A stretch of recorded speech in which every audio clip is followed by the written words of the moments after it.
Specific rate constant और velocity constant के बारे में बात करते हैं। हमारे पास ये जो है रेट से रिलेटेड है, हम रेट कांस्टेंट की बात करेंगे।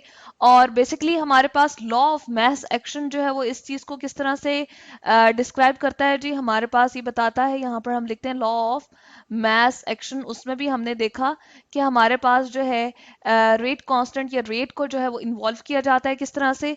लॉ ऑफ मास एक्शन में हमें ये बताया जाता है कि रेट किसी भी रिएक्शन का, यहाँ पर हम लिखते हैं कि रेट ऑफ अ रिएक्शन, ठीक है, वो क्या होता है जी, रेट किसी भी रिएक्शन का जो है वो हमारे पास उसके एक्टिव मैसेस के जो है वो प्रोपोर्शनल होता है। रेट ऑफ रिएक्शन हम लिखते हैं, रेट ऑफ रिएक्शन कोई भी केमिकल रिएक्शन अगर हमारे पास हो रहा है पर्टिकुलर, ठीक है, अगर हमारे पास क्या हो रहा है जी, ए है, ठीक है, अपने ए मोल्स जो है वो लेकर रिएक्ट कर रहा है किसके साथ, बी मोल्स ऑफ बी के साथ, ठीक है, ये दोनों आपस में क्या कर रहे हैं, रिएक्ट करने जा रहे हैं।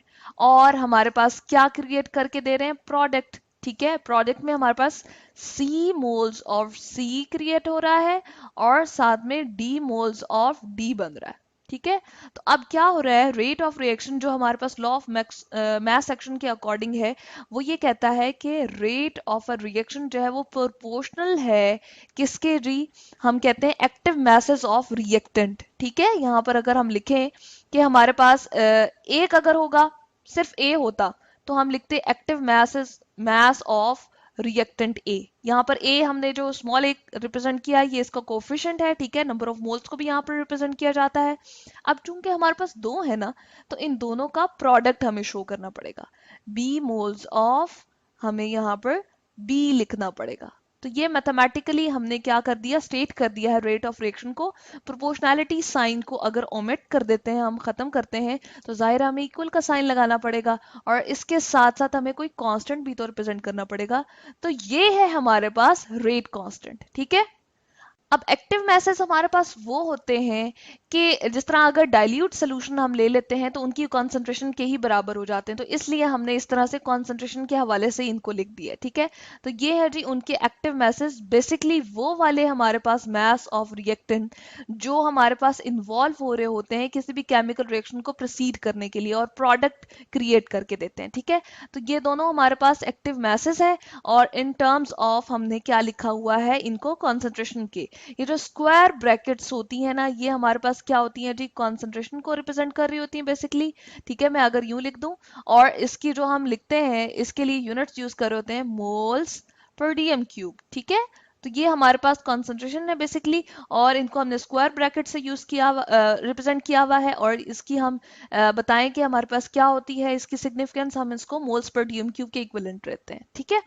और इस तरह से ये जो प्रोपोर्शनैलिटी कांस्टेंट हमने लगाया है यही है हमारे पास स्पेसिफिक रेट कांस्टेंट, जैसे कि अभी हमने ऊपर बताया, या फिर हम इसको वेलोसिटी कांस्टेंट भी कहते हैं। वेलोसिटी कांस्टेंट क्यों कहते हैं, इसलिए क्योंकि हमें कितनी जल्दी कोई रिएक्शन होके सामने आ रहा है या कितनी देर लगा रहा है, तो हम उसको वेलोसिटी कहते हैं ना। कि अगर हमारे पास कोई भी गाड़ी है, वो बहुत जल्दी से हमारे पास इस्लामाबाद से कराची पहुंच जाती है, इस्लामाबाद से लाहौर पहुंच जाती है, तो हम कहते हैं इसकी वेलोसिटी बहुत तेज है, यानी कि वेलोसिटी हाई रखी गई है, ठीक है। तो अगर वो बहुत देर से पहुंचेगी तो इस तरह से उसकी वेलोसिटी कम है। तो इस तरह से ये एक कांस्टेंट है जो हमें बता सकता है कि किसी भी केमिकल रिएक्शन का स्पेसिफिक रेट क्या है, ठीक है। और हर एक केमिकल रिएक्शन का ये स्पेसिफिक होता है और इस तरह से हमारे पास इसको हम रिप्रेजेंट करते हैं जी वेलोसिटी कांस्टेंट के साथ भी। अब अगर हमारे पास क्या हो, हम ले लेते हैं कि ए जो है वो हमारे पास कितनी कॉन्सेंट्रेशन के साथ है, हम इसको अगर इस तरह से रिप्रेजेंट कर दें, ठीक है, कॉन्सेंट्रेशन ऑफ ए प्रॉपरली, तो हमारे पास ये है, लेट सपोज 1 मोल पर डीएम क्यूब, ठीक है, 1 मोल। इसी तरह से अगर हम बी को कंसिडर करते हैं तो हमारे पास है वो भी 1 मोल पर डीएम क्यूब, ठीक है।